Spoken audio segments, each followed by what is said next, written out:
শোনো, কোনো নাফরমানের মৃত্যুর যখন পাপীর সময় হয়, মালাকুল মউত আজরাইল আইসা প্রথম ডাক দেয় যে হে অপবিত্র আত্মা, আইয়াতুহান নাফসুল খাবিসা, এই খবিস আত্মা বের হ, উখরুজি ইলা সাখাতিল্লাহ, আল্লাহর অসন্তুষ্টির দিকে বের হ।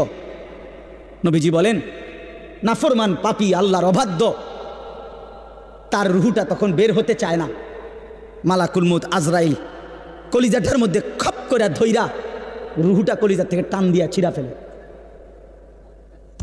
ছিঁড়ে ফেললেই রুহুটা তখন এই কণ্ঠনালীর কাছে, এখানে কণ্ঠনালীর যে শেষ জায়গা, এখানে এসে আটকায়া যায়। এই কলিজার থেকে ছিঁড়া এখানে যখন আটকায়, আল্লাহ নবী সাল্লাল্লাহু আলাইহি সাল্লাম বলেন আর বের হতে চায় না। আজরাইল তখন কোনো কিছুকে টাইনা হেসরাইয়া ছিঁড়া, টাইনা টুইনা হেসরাইয়া যেভাবে বের করে, মালাকুল মউত আজরাইল ওই নাফরমানের রুহুকে এইভাবে টাইনা হেসরাইয়া ছিঁড়া ফাইরা তারপরে বের করে, তারপরে বের করে। এজন্য দোস্ত আমার, বন্ধু আমার, রাসূলুল্লাহ সাল্লাল্লাহু আলাইহি ওয়াসাল্লাম বিস্তারিত একেবারে জান কবজ থেকে শুরু করে বর্ণনা দিচ্ছেন। কোরআন শরীফ আল্লাহ বারবার বলছেন ফালাউলা ইযা বালাগাতিল হুলকুম, রব্বুল আলামিন বলে কোন নাফরমানের রুহু যখন ছিঁড়ে গিয়ে কণ্ঠনালীতে এসে পৌঁছে, ওয়া আনতুম হিনা ইদিন তানজুরুন, তোমরা আশপাশের আত্মীয় স্বজন তখন তার দিকে তাকিয়ে থাকো, ওয়া নাহনু আকরাবু ইলাইহি মিনকুম ওয়ালাকিন লা তুবসিরুন, আমি আল্লাহ তো তখন সামনেই থাকি কিন্তু তোমরা দেখো না। বলেন না, আল্লাহ বলেন আমিও দেখি, তোমরাও তাকায়া দেখো। তার রুহুটা বের হতে চাচ্ছে না, কণ্ঠনালীর কাছে আইসা আটকায়া গেছে। এরপর আল্লাহ বলেন ফালাউলা ইন কুনতুম গায়রা মাদিনিন, যদি তোমরা মনে করো কবর নাই, আখিরাত নাই, পরকাল বলতে কিছু নাই, তারজিউনাহা ইন কুনতুম সাদিকিন, যদি তোমাদের এই কথাটাই সত্য হয়, তাইলে এই নাফরমানের রুহুটা তার কণ্ঠনালী থেকে টেনে তার কলজার মধ্যে ফিরাইয়া দাও, ফিরিয়ে দাও। দেখো না পারো কিনা। তাহলে বলেন সম্ভব তখন? মানে কেউ পারবে তো তখন নাকি? কোরআন শরীফের জন্য আছে, আল্লাহ বলছে আউলা লাকা ফাআউলা সুম্মা আউলা লাকা ফাআউলা। আল্লাহ বলে নাফরমান বান্দা মনে রেখো, তুমি 4 বার কষ্ট পাইবা, তুমি 4 বার যন্ত্রণা পাইবা, তুমি 4 বার আযাব পাইবা। আমি আল্লাহ বলে রাখলাম আউলা লাকা ফাআউলা সুম্মা আউলা লাকা ফাআউলা। একবার জান কবজের সময় কষ্ট পাইবা, 2 নম্বরে কবরে কষ্ট পাইবা, 3 নম্বরে হাসরের ময়দানে কষ্ট পাইবা, 4 নম্বরে জাহান্নামে কষ্ট পাইবা, জাহান্নামে কষ্ট পাইবা। এই জন্য ভাই আমি আপনাদের কাছে এবার আসেন, যেই আয়াতগুলো পড়ছি এই আর অল্প একটু সময়, এই আয়াতগুলো রাতের 11:30 বাজে, চিন্তা করেন বাইরে, এরপরও মানুষ কথা নেই। কি আকল, কি দেমা, এরা থামবে কখন? চিন্তা করে মানুষের বিবেক। রাতের 11:30 বাজে গেছে, এরপরও বাহিরে কিছু মানুষ, আরে বাবা তুমি আপনি ঘুমাইলেই তো ভালো।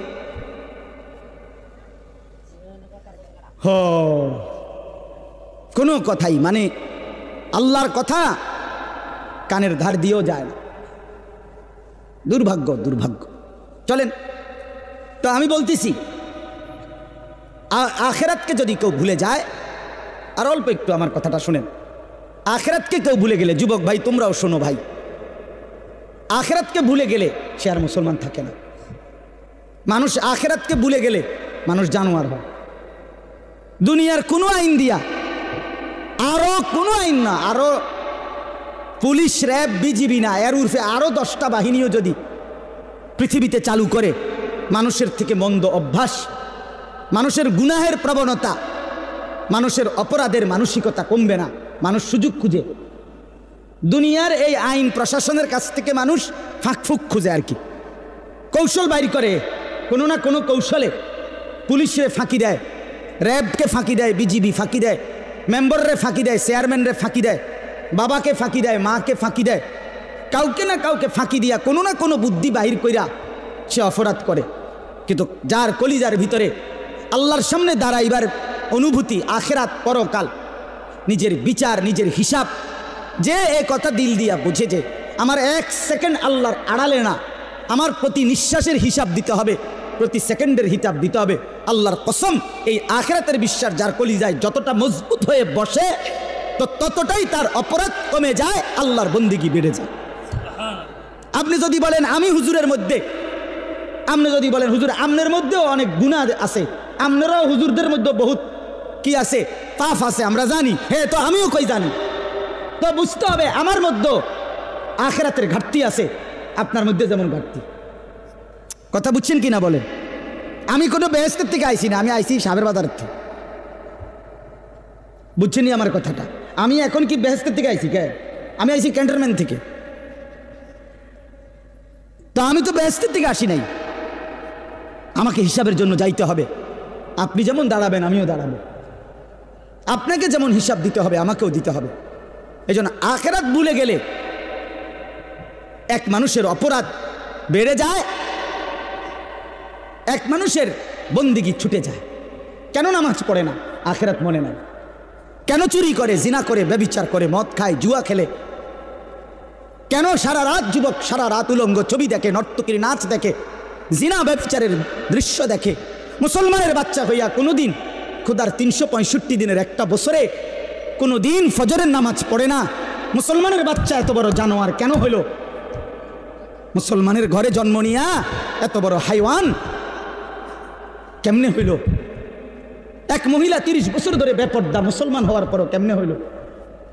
একজন মুসলমান হওয়ার পরে 30টা বছর ধরে সে কেমনে সুদ খায়, কিস্তি নেয়, এত মিথ্যা কথা, এত গালিগালাস কেমনে করে? 60টা বছর হইয়া গেছে, বুড়া মিয়া এখনো বিড়ি খায় কেমনে? 60 বছর বয়স এখনো সাদওয়ানে বৈশা টেলিভিশনে নর্তকীর নাচ দেখে কেমনে? কারণ আখেরাত ভুলে গেছে। কি ভুলে গেছে বলেন না কেন? অথবা আখেরাত মনে আছে, তবে আখেরাতকে সামান্য কিছু মনে করছে। এই মনে ঘন্টা 2-1 একটা বিষয়, হয়তো 2টা থাপড় চটকনা দিয়া, বুঝেন না কথা, 2-1টা থাপ্পড় টাপ্পড় দিয়া মনে কি করে দিব, ছেড়ে দিব। অথচ বিষয়টা তো এমন না। আল্লাহ তাআলা কোরআনে বলছে হাসরের ময়দানের একদিন, এক এক দিন, প্রতিদিন এক এক দিন 50,000 বছর। কোরআন শরীফের আয়াত, এটা কোনো হুজুরের ব্যাখ্যা না, ডাইরেক্ট কোরআনের আয়াত। ফি ইয়াউমিন কানা মিকদারুহু 50,000 সানা, প্রতিদিন একদিন হাসরের ময়দানের 50,000 বছর।